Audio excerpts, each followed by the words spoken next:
Welcome back. We are in Esther chapter 1 verse 6. Let's go. Esther chapter 1 verse 6.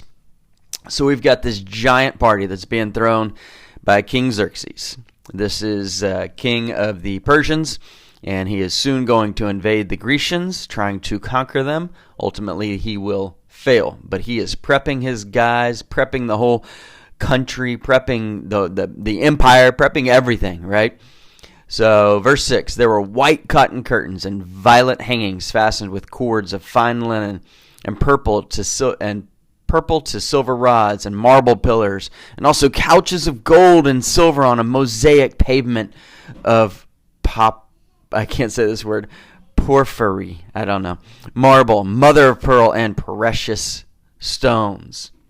Drinks were served in golden vessels of different kinds, and the royal wine was lavished according to the bounty of the king.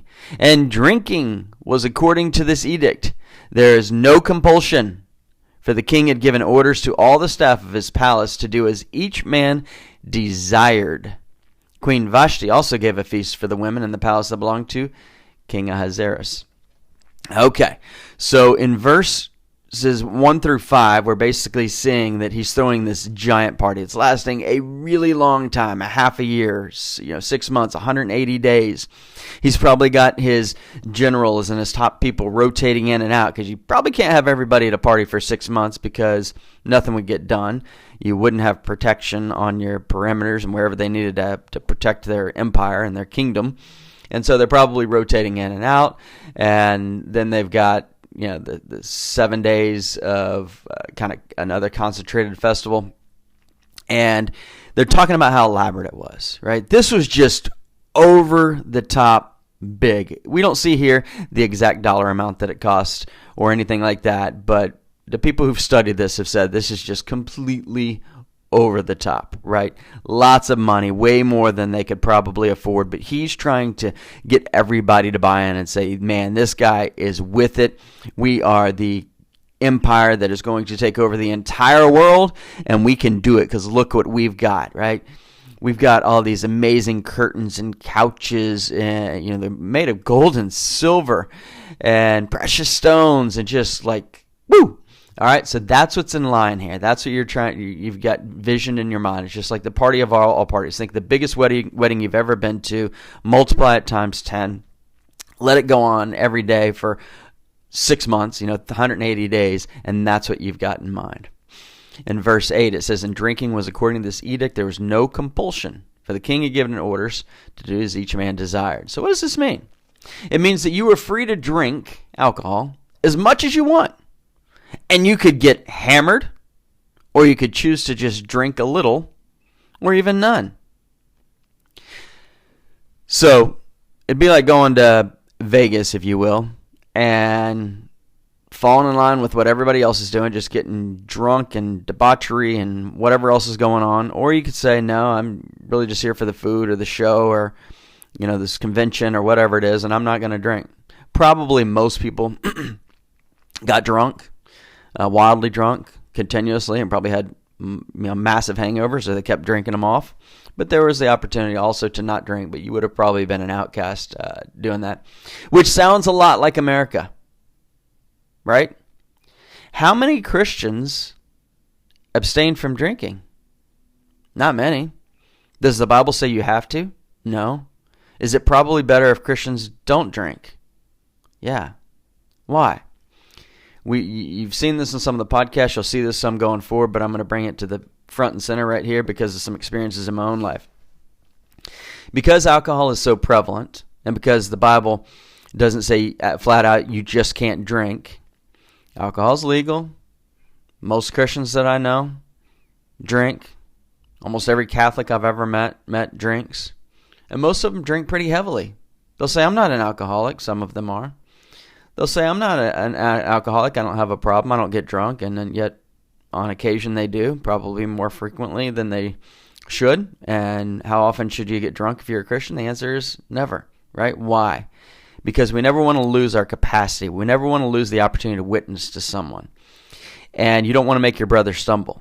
If you're around someone and you're drinking and they're trying to stop drinking, or they're a recovered alcoholic and they can't drink, then you could be the one who actually causes them to stumble. You could also be somewhere and someone you've taught, a person, an adult or a youth, could see you drinking and be like, why are they drinking? How much are they drinking? Are they getting drunk? That doesn't make sense. That's not in line with what they taught me, right? And so then what word do they label you with? Hypocrite. Right? So it's hard to witness if you're drinking. It takes money out of your pocket, so it's bad for you financially. It's bad for your body. It gives you a hangover. It's bad for your liver. It's bad for your muscles. It's bad for lots of things, so it's bad for you physically. It's bad for you emotionally because alcohol tends to make people angry and ornery and agitated. And it's bad for you spiritually because you're not going to be able to witness as you're drinking. You're not going to be able to witness if you're buzzed or drunk. Okay? So I share that because I have way too many people in my life who have been affected by alcohol. I know people, friends who have died from alcohol. I know friends who have gone through treatment and are recovered. I have friends who are probably dying from alcohol at this very second because it's poisoning their bodies. And I have seen marriages destroyed. I have seen families destroyed. I have seen dads who don't even have relationships with their kids because of alcohol. It's just very, very sad, and it's that slippery slope. So if you say you follow Christ, my challenge to you is just stop drinking. Just stop drinking. Right here, right now, give it up today. You got to decide and do. Decide to do it, and then actually do it. Verse 9. Queen Vashti also gave a feast for the women in the palace that belonged to King Xerxes. All right. So the men partied with the men, and the ladies partied with the ladies. That's just the way it was. Remember that this was not a biblical culture, so don't try to say that the Bible calls for this because that's not the case, right? And Esther, you'll never see the word God mentioned in the entire Bible. You'll never see any reference to a lot of religious things that you will typically see in other books of the Bible. But that doesn't mean God's not there. God is present. He's sovereign, just like today. You can look around. You really can't see him physically, right?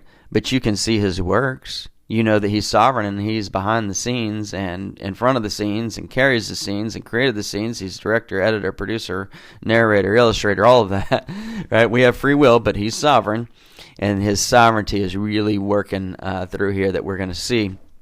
It never stops working. We're just going to see it particularly in this book. And so don't try to read that this is saying, oh, God is telling us that when we have a wedding or a party, the guys need to be over here and the girls need to be over here. No, that's just saying what was going on in this culture. This is just a narrative right here. All right. Verse 10, on the seventh day, when the heart of the king was merry with wine. What does this mean? 7 days into it, he's drunk. King Xerxes was flat out drunk. Now, is that something that a leader should do? Is that something a CEO of a company would do? Just get hammered?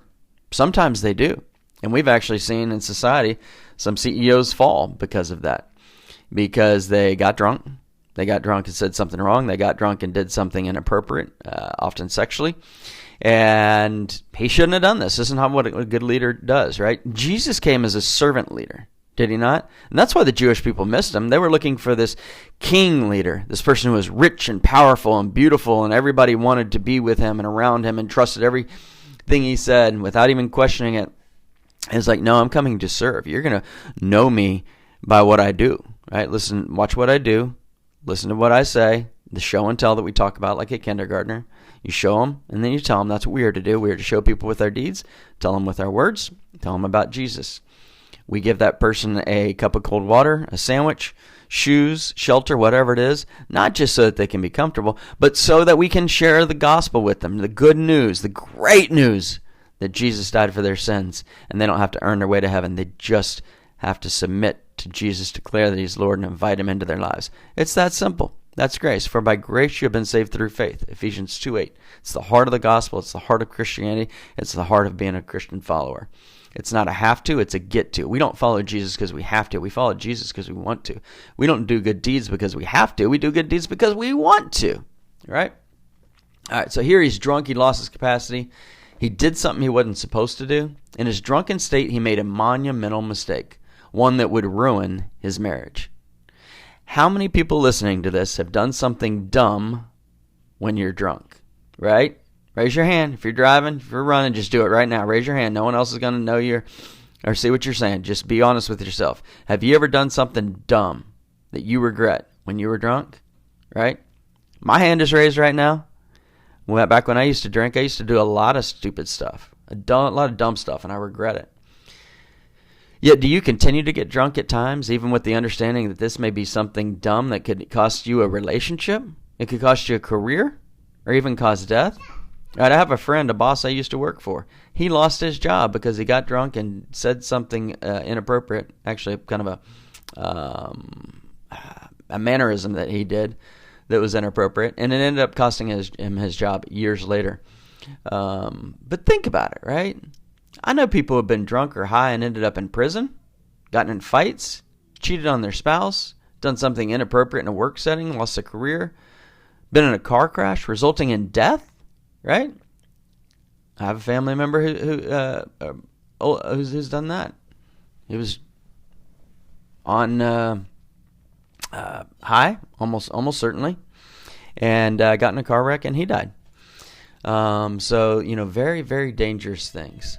So we'll finish out this verse. It says, on the seventh day, when the heart of the king was merry with wine, he commanded Mehuman, Bitza, Harbona, Bigtha, and Abagtha, Zathar, and Carcass, the 7 eunuchs who served in the presence of King Ahasuerus. And so these are the men who served as certain leaders at times. Well, these are like his cabinet as well, like his lead generals, his board of directors, if you will. But they didn't control him. He just would run stuff by them and stuff. And then we see this word eunuch. Oftentimes, and men who served in certain leadership roles, such as this situation, these people were castrated. Yes, you heard me right, castrated, like a longhorn or whatever, so that they could not have relations with the women around the king. All right? So let me say that again. A eunuch was someone who was castrated, typically so that they couldn't have relations with the women around the king. So it's the idea of, if you don't have this ability, then you're not going to be trying to forget about your job and do these other things that your lust is going to carry you to do. Whether that worked or not back then, I don't know. But an interesting thing is one of my pastors in California, best friends, he was talking to a guy, and the guy was blind, and my pastor said, "What's your biggest struggle, your biggest temptation and stuff?" And he said, "It's lust with women." And he said, "You're blind. What are you talking about?" He says, "Yeah, but still in my mind, I play it out over the time." So even without your sight, you can still have that lust. Even being castrated, you can still have that lust. So kind of interesting that they did this, but I share that because it's a fact going back in time. Tomorrow we will pick up on verse 11.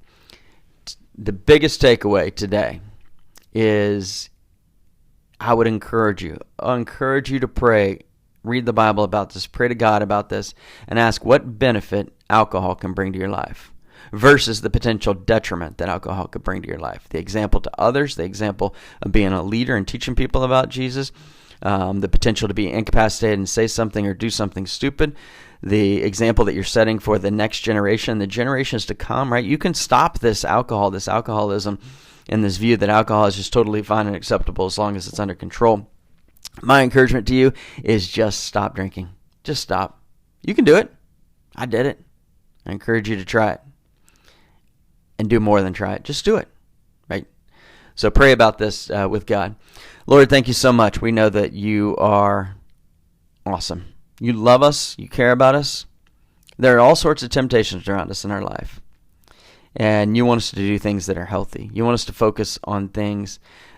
There's a verse that says, you want us to set our mind on things above, not on things on the earth, right? Help us not to set our mind on things of the earth, these lavish affairs and stuff that we just read about in Esther, or getting drunk or anything like that. Lord, help us to be above that, to put our mind on things above and say, let's spend our time here focused and intentional, because we only have a limited amount of time to positively influence, affect, and counsel and witness to those around us at work, in our neighborhood, to strangers, to retail clerks, to people who deliver things to our door, and share the love of Christ with them. Help us to do that, Lord. In your amazing name, amen.